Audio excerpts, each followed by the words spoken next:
Mabibi na mabwana, vijana kwa wasichana, karibu ndani ya Ray TV. Neno lenye busara ni karibu, na nimelitanguliza. Leo hii tunapiga stori na mmoja wa wagombeaji kiti cha wakilishi wadi eneo la Chevaiwa Ward. Mwingi mnamfahamu kama Jose Mkonyi. Tunataka tujue hatima yake ni ipi, alianza vipi, na tutegemee nini kutoka kwake. Karibu mwanangu. Asante sana ndugu yangu. Kwa majina itojulikana kama Joseph Mkonyi, kijana wa miaka 70 almaarufu. Natoka katika eneo bunge la Lugari, wadi ya Chevaiwa. Jambo la pili, nashukuru Mwenyezi Mungu, na pia nashukuru sana Mwanga Ray TV kwa kunikaribisha siku ya leo na kuhakikisha kwamba vijana mnajaribu kuangalia kule kujituma kwa vijana.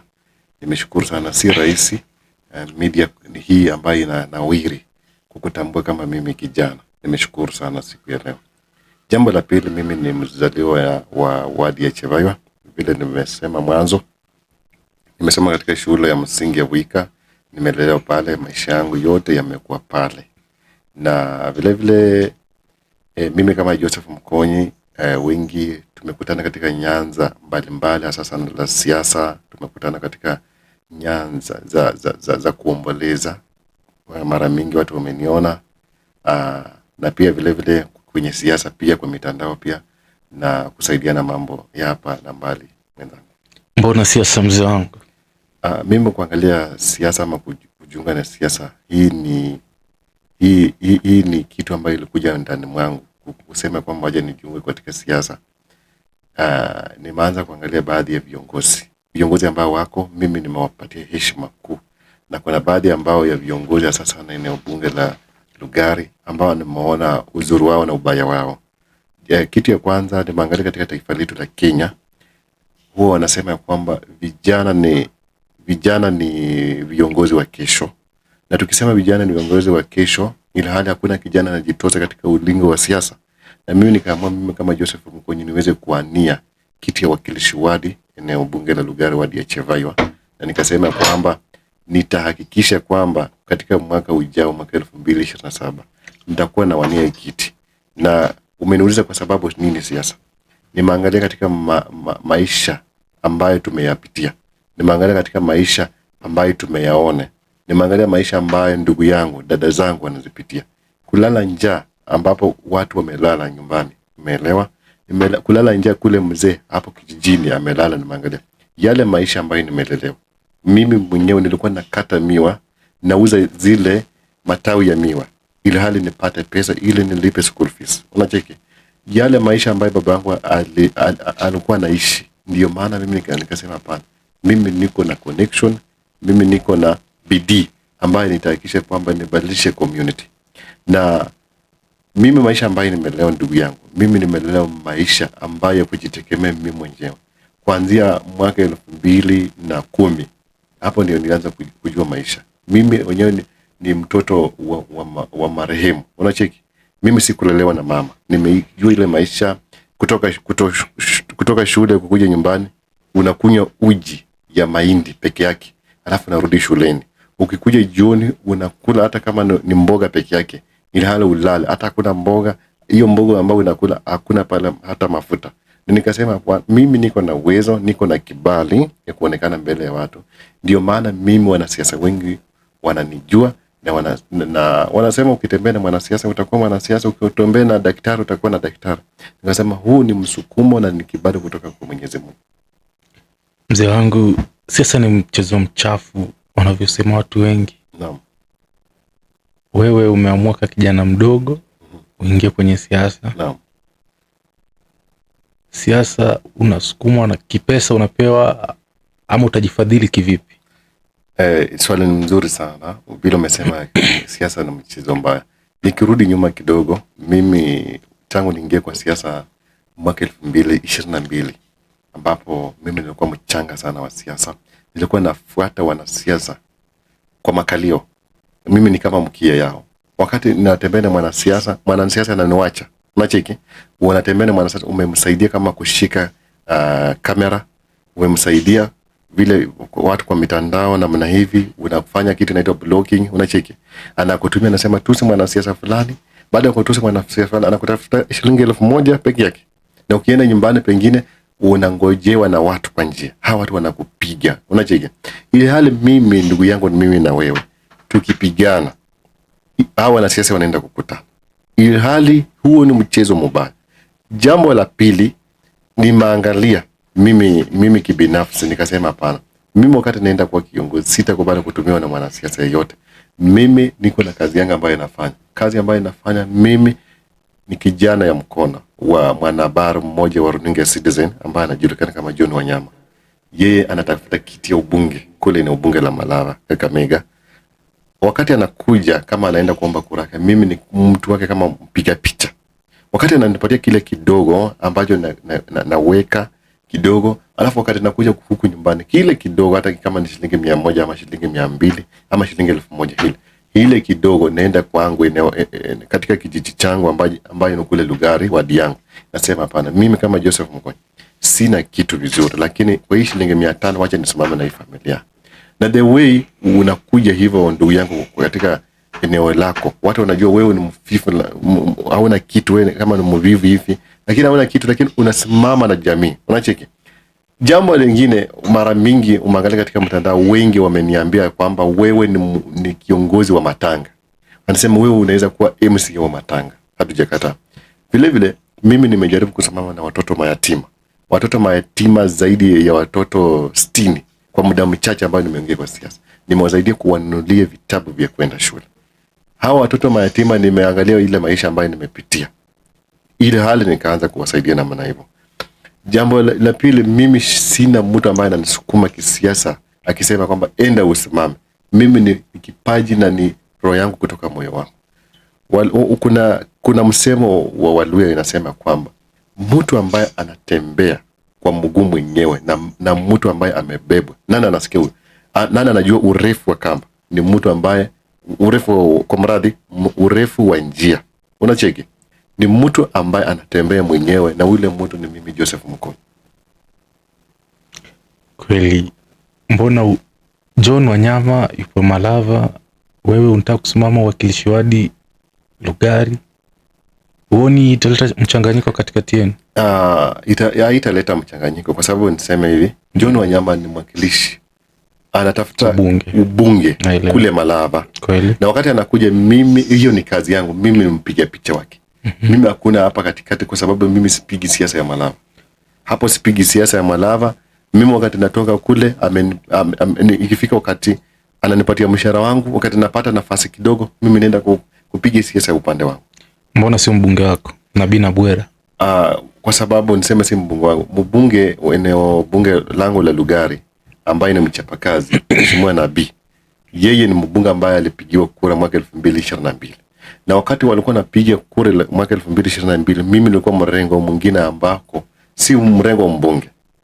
Yeye already ni mbunge. Ulikuwa upinzani, tuseme hivyo. Ile wakati nilikuwa upinzani, ile hali nilikuwa kwa mrengo wa serikali, lakini mpinzani wa mbunge wako. Yeye ndiye alikuwa mpinzani wako. Basi mpinzani wangu kule eneo hilo. Sasa mimi nilikuwa mpiga picha ambaye alikuwa anatafuta ubunge, alikuwa anaitwa CPA Charles Tunga, ambaye alikuwa anasimama mwaka 2000, tukasimama naye mpaka dakika ya mwisho, lakini juzi ndiye amepewa kazi na county government ya Kakamega kwa director wa maji katika county yetu ya Kakamega. Na tangu ile wakati sijaipata connection nyingine. Nilikaa kidogo nikapatana na director mmoja ambaye anatafuta kiti ya uwakilishi wadi. Alisimama mwaka 2022 akaanguka, lakini president wa taifa la Kenya alimchagua kama director wa Kenya Port Authority kule Mombasa. Nilijaribu kumsukuma pia, tukaenda kidogo tukaenda, ni mimi kama kijana wake mkono, kwa sababu nilikuwa nimezoea ile sauti ya kuongelesha watu, ile kwa address. Nikienda kwa matanga ananituma, anasema kwamba ende uniombe kura. Lakini akafika mahali akasema kwamba Joseph, tunataka tuwapeleke kazi kule Mombasa. Kweli niliwaona. Na ndio maana watu wengi wameniuliza sana, mlienda Mombasa mkapigwa mapicha mingi sana, lakini tunashangaa umerudi nyumbani tena unahangaika. Mimi nataka niwaambie watu wangu ambao wananisikiza kutoka kule Kakamega kutoka Lugari, kaunti yote ya Kakamega, hata president wetu wa taifa la Kenya. Wewe president ni mtu muungwana sana.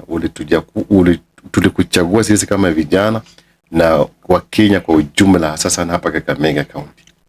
Wakati ulichukua director wetu Dr. Connie Lusweti ambaye ni mtoto wetu kutoka Lugari, ulimpatia kazi atuwakilishe sisi kama jamii ya watu wa Kakamega. Alitupeleka Mombasa, lakini tulikaa Mombasa, ndugu yangu, zaidi ya miezi 16 kuanzia sasa hivi. Marehemu miezi 16 nyuma sasa hivi kufikia sasa hivi. Kweli. Marehemu mbunge wa Malava akifariki kama sisi tuko Mombasa. Malulu. Hiyo ni muda mrefu sana. Tumengoja, wanasema kazi kesho kutwa, kazi kesho kutwa, mpaka wa leo. Hatimaye nimepata kazi ama kazi bado mpaka sasa hivi kuna paka wenzangu bado wako kule Mombasa. Wanasubiri ile kazi. Wakati tutakuja huku nyumbani, wazazi wanaanza kutuuliza kwamba walisema umeenda kazi Mombasa, ni lipi linalotokea? Wasiwale wanasema huenda mlikanyaka chechele, huenda mlipotea njia. Lakini mimi kama Joseph Mkonyi nikakuja mahali nikasema kwamba siwezi kuwa natumiwa kama tishu. Siwezi kutumiwa kama tishu. Ndio maana nikabadilisha msimamo wa siasa. Ili hali kuna watu katika mitandao ya kijamii, katika tunaita WhatsApp, kule mitandao ya kijamii, Facebook, wanatusi mtu ili hali wajui ni nini. Hata umbwa ubweka na asiyemjua, ndugu yangu. Ndio maana kama mimi Joseph Mkonyi nikaamua kwamba lazima nisimame kivyangu na sitakubali kutumiwa na mtu yote katika siasa.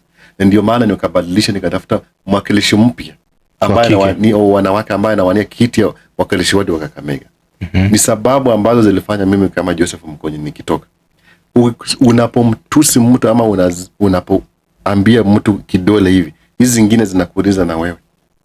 Ndio maana nikabadilisha, nikasema sitakubali kutumiwa na mwanasiasa namna. Kwa hivyo unakiri haupo na Connie tena?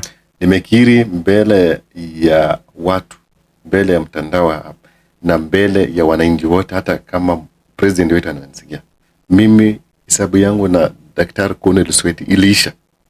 Mimi ndiye nilimsaidia, lakini si yeye ni mwenye alinisaidia. Wanaogombea uwakilishi wa kike hapa Kakamega kuna Dorina Fula, kuna Madam Hassandi. Vipi, upo upande gani wewe? Umenena vizuri. Ukiangalia katika wao wakilishi wadi wamefika wa kike, hao wa kike ambao wanakuja, wakilishi wa wanawake katika kaunti ya Kakamega ambao wanakuja mwaka 2027. Kwa sasa ni wanawake wengi sana. Tukiangalia hapa Lugari peke yake, hapa Lugari tuko na zaidi ya wanawake 3. Akiwa ule Daktari Connie Lusweti, akiwa huyo Hesnas, akiwa ule Dorin ambaye ni Maikilani hapa Kakamega, hapa sasa na Kabaras. Mimi kuamua kwamba na support Mama Leah Hassandi, aliona kujituma kwangu. Unacheki? Na pia huyo Dorini ni mtoto wetu wa hapa. Mbona si yeye? Yakati ni rikako anachapa kazi, namuona kule mtandaoni, tunapatana. Najua kwa sasa sana sisi kama Wakabaras tunajituma sana. Kweli? Tunajituma, lakini shida tunaenda kuharibikia mahali pamoja. Hao viongozi wengine wanatutumia vibaya. Mimi Dorin hajawahi nipata hata siku moja. Hamjazungumza naye? Hajawahi zungumza. Vipi akija kuzungumze, mweke makubaliano, utampa kura yako na utampa watu wako? Kwa sababu siwezi mpa watu wangu. Kivipi? Kwa sababu hajawahi nikuta. Tunasema, unaona ndugu yangu, tunasema kukuja mapema ndio kupata. Yeye hajawahi kuja mapema. Unasema Lea alikuja mapema kabla yake. Mapema baada ya kuona kama huyu kijana anaumia, akaniita kwa haraka sana, akasema ya kwamba wewe ni mtoto mchanga sana. Na wewe ni mtoto ambaye unastahili maisha yake kuwa mzuri. Sasa unacheki? Na akaniita, diposa wakati aliniita tukakaa pamoja mimi na yeye. Tukahakikisha kwamba tumepanga tutafute hii kura vizuri sana. Pale Chevayo mpo wengi sana. Namba inasoma karibu zaidi ya watu 10. Kila mtu anataka kuwakilisha wadi. Tukiangalia miundombinu, barabara mbovu, utabadilisha? Una imani kwa watu watakupa kura hii? Umesema vizuri sana. Katika eneo letu la Chevayo hapa Lugari, wakilishi wadi ambao wamefika zaidi ya 23.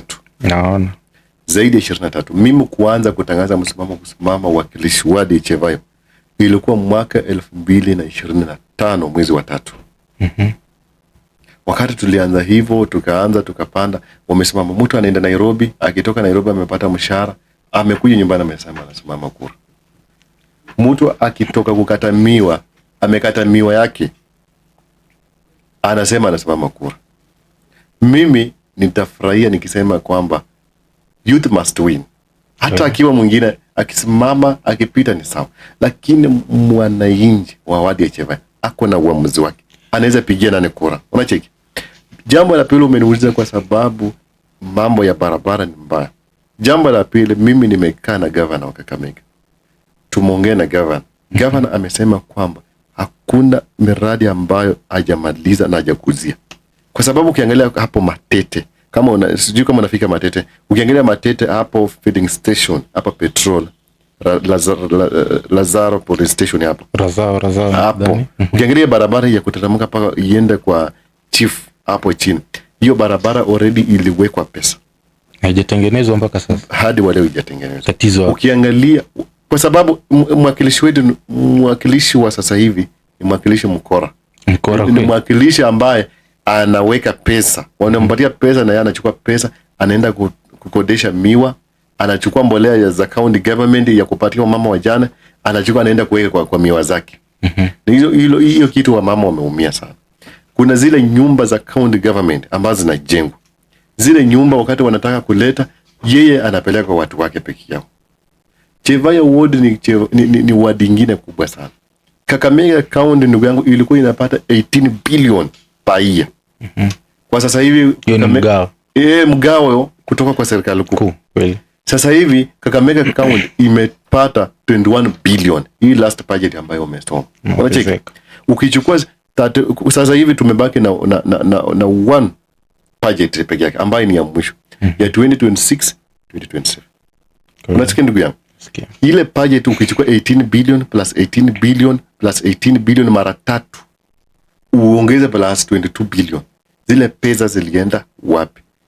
Ikiwa tunaweza kupata MC machua ambaye anaweza kaa na governor aseme kwa wodi yangu nahitaji tu bilioni 2 ama 3 peke yake, kwa sababu Kakamega county mbunga hizi enda kuuliza governor tunataka mradi, mbunga hawezi. Mbunga ana deal na president, anapata NCDF, anapata NGCDF, yote hizo pesa zote mbunga anapata, yeye anatengeneza vitu zingine through president, lakini governor ana deal na MC. Tunataka tupate MC ambaye anaenda kwa county assembly, akipitisha mradi si anaunga governor, atapewa 10,000 aende na nyumba. Na ndio maana mimi nikasema hii mambo ya representation nitaweza, hii mambo ya kuwakilisha watu wangu vizuri nitaweza, hii mambo ya oversight mimi nitaweza. Mimi hata nikichaguliwa kama MC, I will not depend with the county government. Wakati county ambayo inakuja, county ikikuja ikileta pesa zao, mimi nishajipanga. Niweza wapatia mfano watu wangu. Ukiangalia wadi ya Manda Shivanga, kwa mradi tu ndugu yangu, wadi ya Manda Shivanga kule Malava, Bwana Kivishi, mwakilishi wadi wa eneo hilo David Kivishi. Ule ni mwakilishi mwingine ambaye ako na akili kubwa sana. Yeye hata akaingo kwa assembly, hata anaenda kuomba hizo 10,000, hata wanakuja wanaombana, governor anawaambia atapitisha hii, waacha kupitisha hii, weka hii unga hii mkono, atachukua 50,000. Yeye ana focus. Hakuna ECD ambayo haijajengwa Manda Shivanga. Yote Manda Shivanga yote amejenga ECD. Hakuna hata hiyo peke yake haijajengwa. Kila kitu imejengwa kule Manda Shivanga. Lakini ukiangalia Chevai, tuseme mnatawalwa na ufisadi na tamaa. Huko Chevai wanaona ya kwamba wakati wanapatiana kazi kwa vijana wetu, watakuja kuwapita kuomba kura. Ndio maana huyo mwakilishi anaweka pesa zake. Unacheki? Hawezi toa pesa ili hizi pesa tufanye kazi. Tumangalie shule ya Markusi Comprehensive School ambayo iko kule Chevai. Hiyo shule hata haina choo. Tumangalie shule ya Chepsai hapo Chevai haina choo. Shule ya Makongwe Comprehensive haina choo. Msemwa haina choo. Lakini hizi shule zote ni za county. Haina hata ECD. Hakuna hata kule Muomo Comprehensive Kiliboti haina. Mbunge ni anatengeneza magorofa kuna peke yake. Mbunge, mimi huwa nashangaa. Mbunge wa Lugari ndiye MCA tena ndiye mbunge. Inatakana tupata machua MCA. Na sisi kama vijana sasa, na vile unavyosema, tumesimama wengi sana.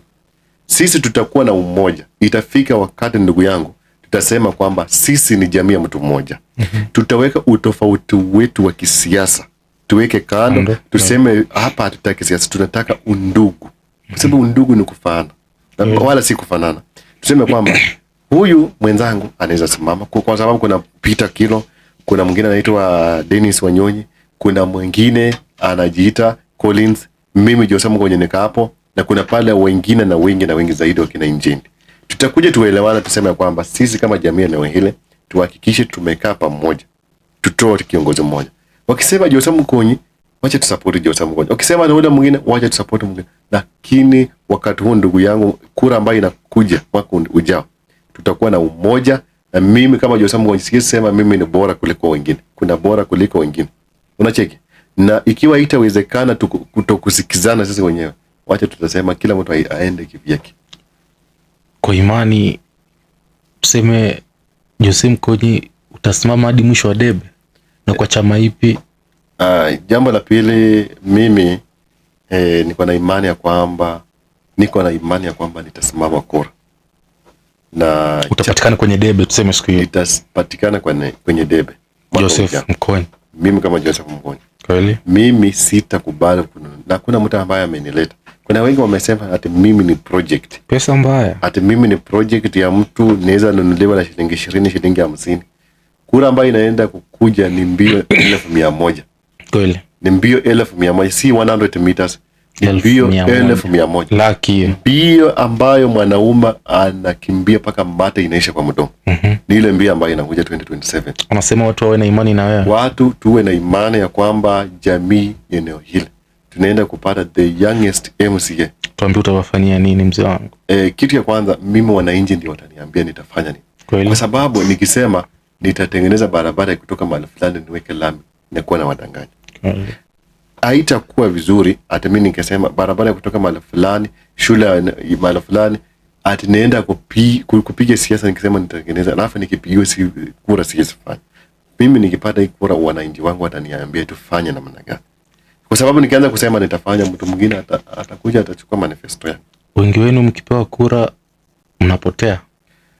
Mtu kupotea ambaye amepewa kura, ndugu yangu, ni mtu ambaye alikuwa kwa serikali. Mtu ambaye hakulelewa maisha ya uchochole. Ni mtu ambaye anaona ako na mali, hawezi fanya, atakuwa na ule uchovu wa kutokufanya kazi. Lakini wewe ambaye umelala njaa siku mbili, unajua uchungu wa kulala njaa ni nini. Wewe ambaye umekuwa mgonjwa, haupata hata dawa Panadol peke yake, painkillers za kwenda hospitali, wewe ndio unajua ule uchungu. Kuna mahali unaruka mzee wangu. Nimekuuliza unasimama na chama ipi? Kama saizi bado sasa hivi bado sasa hivi bado sijaamua nitasimama katika mrengo upi, bado sijaamua, lakini kuna baadhi ya mirengo zitajileta zenyewe. Kuna muda nimekuona na Wajakoya kama sijakosea mwaka jana. Profesa Wajakoya ni rafiki yangu tena mzuri sana. Nimeona pamoja. Tulipatana katika by election eneo hile la Malava. Kuna baadhi ya rafiki yangu akanipigia simu akasema profesa anataka kuona. So wakati nilienda akanipigia simu akasema kwamba wewe ni kijana mzuri sana na utakuwa kiongozi. Hata yeye ndiye mmoja wa viongozi ambaye alikuwa anasema kwamba vijana kama nyinyi ndio mnavaa muongoza taifa letu la Kenya. Na akanipatia mifano ya baadhi ya viongozi ambao huwa wanaendesha hii serikali vizuri. Akaniambia mfano kama mbunge wa Kapsaret, Oscar Sudi. Akaniambia Oscar Sudi alikuwa mtu wa maisha ya chini. Usijione wewe uko namna hivi, usione unatembea na viongozi na unatoka bure. Ukitongea na viongozi wakupatia ile shilingi 1,000, 10,000, enda katika kijiji chako utambulike kama kiongozi mchanga ambao utakuwa na maisha mazuri siku za usoni.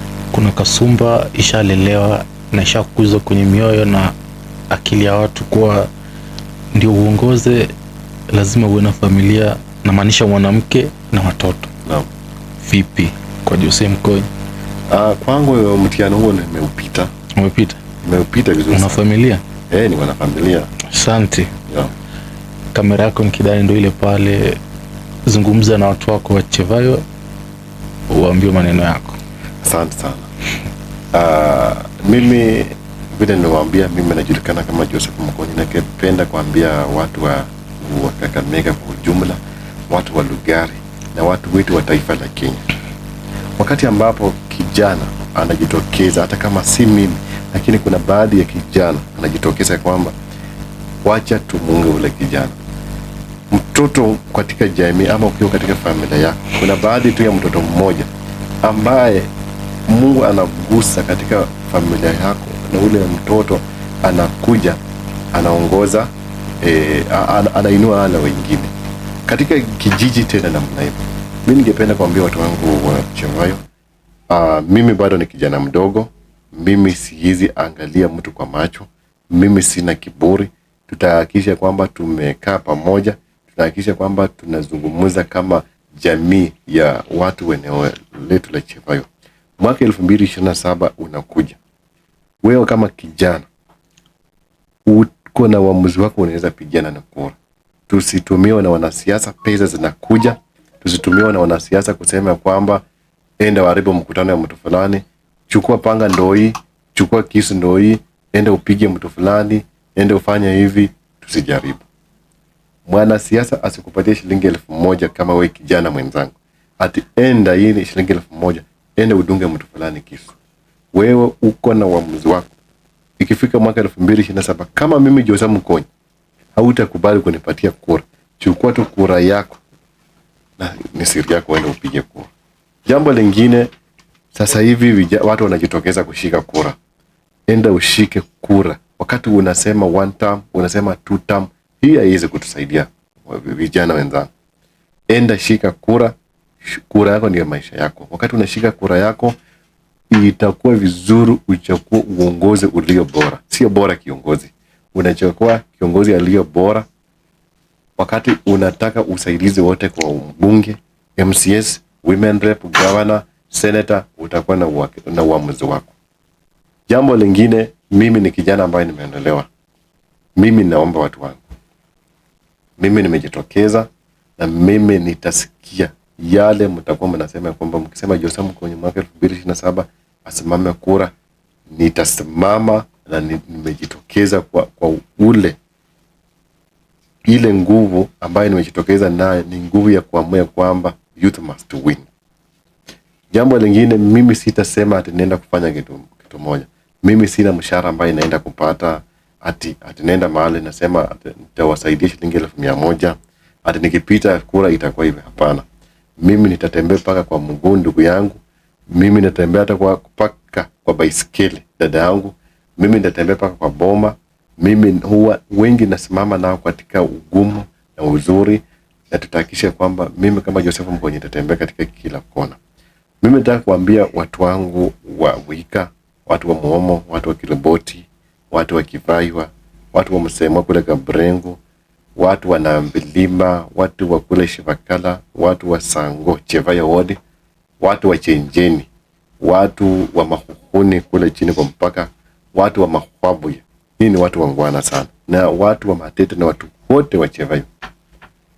Kwa viongozi wote ambao wamesimama Chevayo, mimi ndio last born.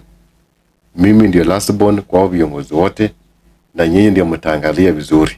Mkiona last born mtampatia direction, I am around.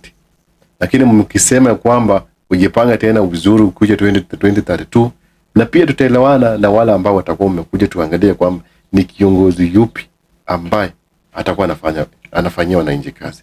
Jambo lingine, hatuwezi kuwa tunachagua viongozi ambaye anapewa na county pesa, kiongozi ambaye anainamia, kiongozi ambaye hawezi fanya na governor kazi, anachukua pesa anaenda kujenga gorofa. Hiyo hatutakubali. Tunataka tupate MCA machua, MCA ambaye anatakana ajue kwamba mimi kama Joseph Mkonyi niko na shida, atakuja kusimama na mimi ama hapana. Kakamega County imekuwa ikipata pesa mingi sana. Hizi pesa zinatafaa zikuwe mnapata machua MCS wa control. Na mimi ndio machua MCS mdogo ambaye nakuja kuendesha ile gurudumu. Mimi sina maneno mengi. Mimi ni kijana msikivu. Sitawaangusha chini watu wangu wa Chevayo, na pia vile vile tuendelee kuombeana, katika katika hii maisha ambayo tunayapitia. Tunajua kwamba serikali inapandisha bei ya chakula. Tunajua kwamba sisi kama jamii tutumie hii mvua vizuri, tutumie hii chakula ambayo tumepata kidogo, ili hali mwaka 2027 wakati tunaingia kwa uongozini, kama mimi Jose Mukonyi, wakati tunaingia kwa uongozini, tutaanza kubadilisha maisha ya watu wangu wa Chevayo. Asante sana wasikilizaji wangu na watazamaji wangu. Imekuwa moja ya mazungumzo baina yangu na Joseph Mukonyi ambaye anawania kiti cha wakilishi wadi pale Chevayo. Na imani mmefurahi na mmeenjoy. Shukran kwa wote mliotazama. Tupatane tena. Asante mzee wangu. Asante sana. Imekuwa vyema sana. Asante sana. Nashukuru.